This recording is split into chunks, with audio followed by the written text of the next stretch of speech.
We all found out that jackalopes are real, as cottontail rabbits in Colorado have a disease that causes them to grow tentacles out of their face, or a virus. However, what does this have to teach us about the body positivity movement and our feelings of the ick? Let's get into it.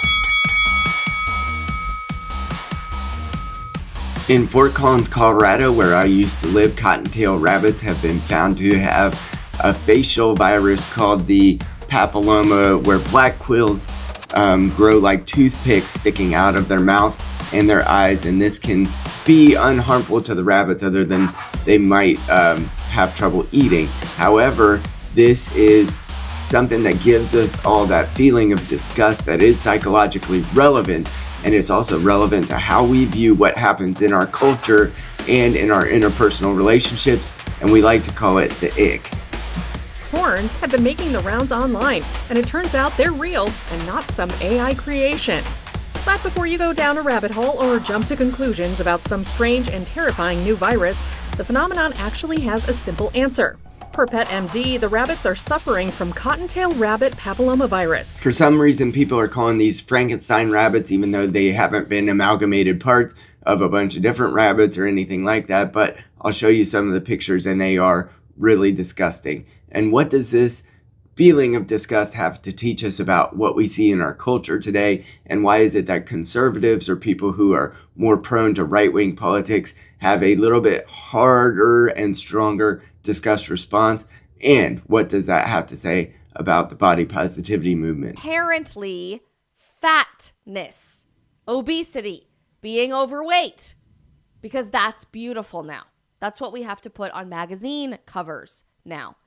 Cosmopolitan magazine, in a different issue, separate from the fat, fit, beauty issue, puts this on all of their covers with Tess Holliday, who wants the haters to kiss her ass. By the way, the virus can't spread to humans, and there doesn't seem to be any real risk to the rabbits too much.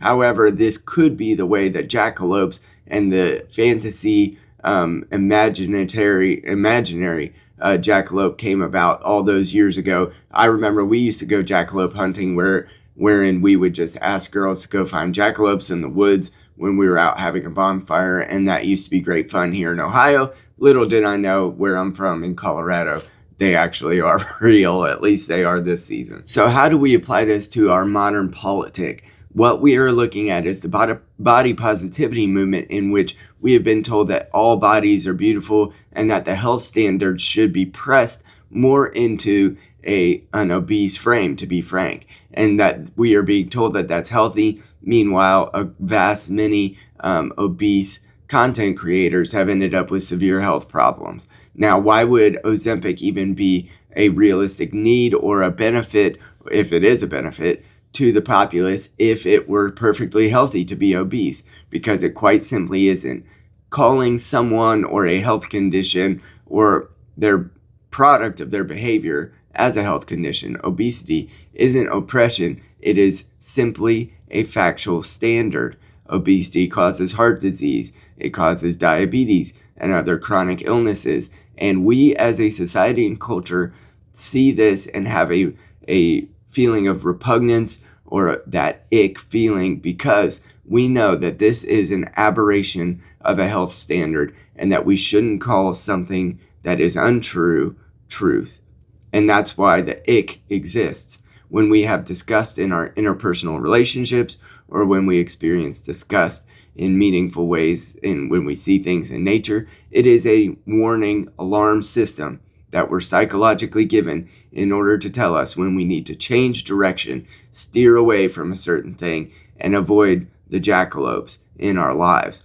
We should, as a society, want to avoid the body positivity movement as this same jackalope. We must swerve away from telling people. Now, this movement started probably because people with freckles or people who had a prosthetic or other ways that potentially were out of their control. They had strange, things on their bodies like birthmarks or alopecia, other things that had nothing to do with your personal behavior. That was probably the crux of the movement and the case that could have been made that it was a net positive. However, the body positivity movement telling unhealthy people that they're healthy is inherently damaging, and that's why it gives us the ick.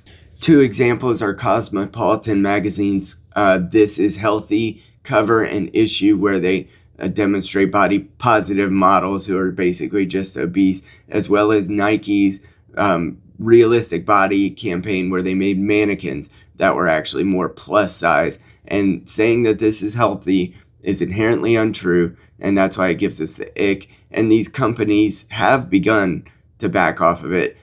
Case in point, Sydney Sweeney in the last several months. However, this is still something that we need to press against, and there's a reason why it gives us a disgust reflex. The real message we should send isn't stay the way you are, everything is fine, you are loved, you matter, and you can change, is the real message. That's harder, less profitable, and is rooted in truth and dignity. Love does not celebrate sickness, it calls people to life. So when you see the glossy campaigns that make you cringe, don't ignore the ick. It's not cruelty, it's your instinct noticing the gap between truth and illusion. The Frankenstein rabbits teach us just because something is dressed up doesn't mean it's healthy. And love, real love, tells the truth even when it's uncomfortable.